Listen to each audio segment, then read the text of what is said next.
So, kumusta mga kaibigan, no? Welcome back po sa ating YouTube channel. Well, it's me again, Teacher Kevin PH, and we're back with another video.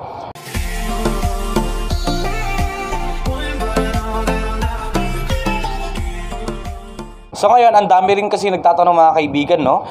Ilan sa mga subscribers natin sa YouTube at ilan sa mga clients natin na pumupunta, nagpapaayos ng kanilang printer dito sa shop. And mind you, as per experience ko mga kaibigan, karaniwan sa mga sinaservisan natin in terms of printer repair, especially sa mga schools o sa mga offices mga kaibigan, ay ang laging problema ng kanilang printer, dalawa lang mga kaibigan. Either print quality issue or roller or paper feed problem. Sa video ito pag-uusapan natin, ibabahagi ko lang based on my own experience bilang isang user at computer technician kung bakit nga ba madaling nasisira ang roller or madalas nagkakaroon ng paper feed problem ang iyong Epson printer o maski na sa iba pang mga printers mga kaibigan. Again, if this is your first time to visit my channel, huwag niyo pong kakalimutan mag-subscribe. Nag-upload po tayo dito ng mga educational content about business, computer repair tutorials, and more. Tech tips, tech tricks. Let's do this mga kaibigan. So as per experience ko, no, meron lang dalawang rason kung bakit madaling nasisira yung ating roller sa ating mga printer. Number one mga kaibigan, non-stop printing. Non-stop printing. Okay, I've already experienced to use, depende lang siguro kung pang heavy duty yung nabili ninyong printer mga kaibigan, no? Meron kasing pang heavy duty, meron din namang mga pang typical lang mga kaibigan, such as yung mga karaniwang ginagamit natin sa ating mga offices na 3-in-1 printer or single function printer. Okay, non-stop printing. Merong isang dumating dito kahapon mga kaibigan. Nagprint siya ng mga 400 pages at diretso, tas biglang hindi na makakain ng papel, nagka-problema na sa roller ng kanyang printer. And luckily doon, ang ginawa nating cure readjustment pa lang, hindi pa replacement mga kaibigan, kasi talagang hindi na niya makain yung papel.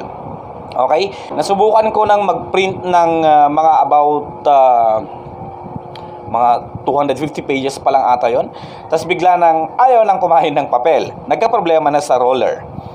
Okay?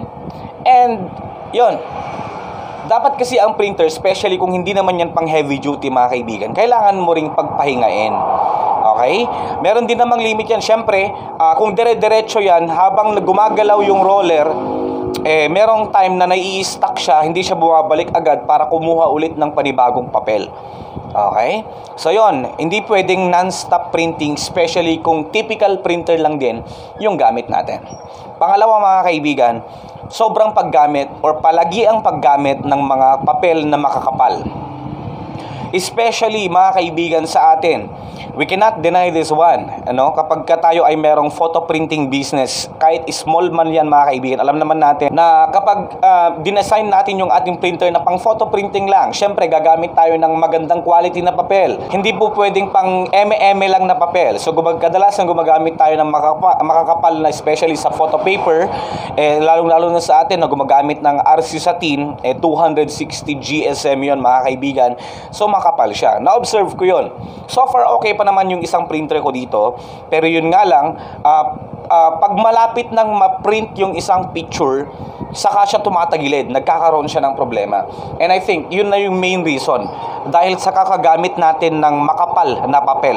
Again, hindi naman siguro masamang gumamit ng makapal na papel, basta saktong tansyahan lang mga kaibigan. Pero believe me, in the long run, kahit na pakonti-konti lang naman yung piniprint kong makakapal na papel, bibigay at magkakaroon din ng problema yan mga kaibigan. Kasi yun. Pero kung pang business naman yan, siguro naman bawi mo na bago pa man masira ng tuluyan yung roller ng printer mo. So hanggang dito lang, dalawa lang yung na-share ko mga kaibigan. Non-stop printing, tapos yung paggamit natin ng makakapal na papel. Hanggang dito lang muna. Maraming salamat sa inyong panonood. Hanggang sa muli po.